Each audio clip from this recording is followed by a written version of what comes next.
Seigneur, ta parole est vraie, ta parole est véritable. Il n'y a pas plusieurs paroles. Il n'y a pas plusieurs manières de comprendre aussi ta parole.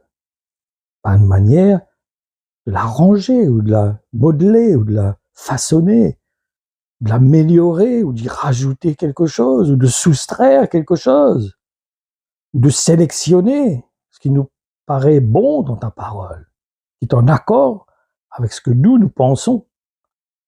Nous avons besoin de nous humilier, devenir des vrais disciples, qui se laissent être façonnés, qui sont devenus des êtres nouveaux, qui acceptent d'être transformés à l'image de Jésus-Christ, le Fils de Dieu.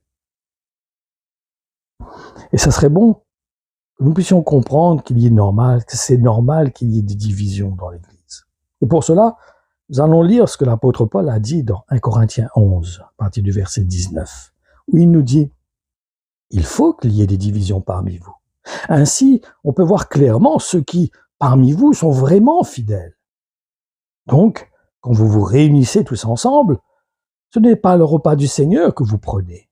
Non, chacun se dépêche de manger son repas à lui et l'un a faim pendant que l'autre boit trop. C'est pourquoi, parmi vous, il y a beaucoup de malades et de gens sans force, et plusieurs sont même morts. Si nous examinions notre conduite, Dieu ne nous jugerait pas. Et le Seigneur nous juge et nous corrige pour que nous ne soyons pas condamnés avec le monde. Alors, mes frères et mes sœurs, quand vous réunissez pour manger, partager la scène, attendez-vous les uns les autres. Et lorsque nous considérons tout le contexte de ce qui est exprimé par l'apôtre Paul dans ce chapitre, nous pouvons constater que le jugement qui a été exercé par Dieu dans cette Église venait de ce qu'il y avait des clans. En effet, ils ne partageaient pas la Sainte Seine tous ensemble d'un commun accord. Et nous pouvons comprendre ce reproche que Dieu leur fait, qui était leur manque d'unité. C'est pour cela que certains d'entre eux étaient morts et que d'autres étaient malades. Parce que, quelque part, ils avaient fait des distinctions entre ceux qui servaient Dieu. Certains étaient pour Apollos, d'autres étaient pour Paul, etc. Dieu n'aime pas cela. C'est pas le but de Dieu. Le but de Dieu, c'est la parole de Dieu. On ne peut pas apprécier les paroles d'une personne plus qu'une autre. Nous devons considérer la parole, et la la prendre ce qui est en accord avec ce que témoigne l'Esprit de Dieu et rejeter ce que l'Esprit de Dieu ne témoigne pas à notre cœur.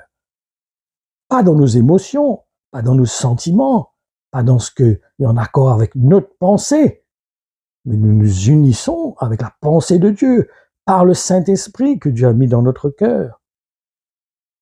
Te louons, Père, parce que tu révèles tes voies, tu révèles tes plans, tu révèles ton cœur, tes sentiments, ce que tu attends de nous, comment nous tenir devant toi, Seigneur, vis-à-vis de ta parole. Et nous voulons obéir à ta parole.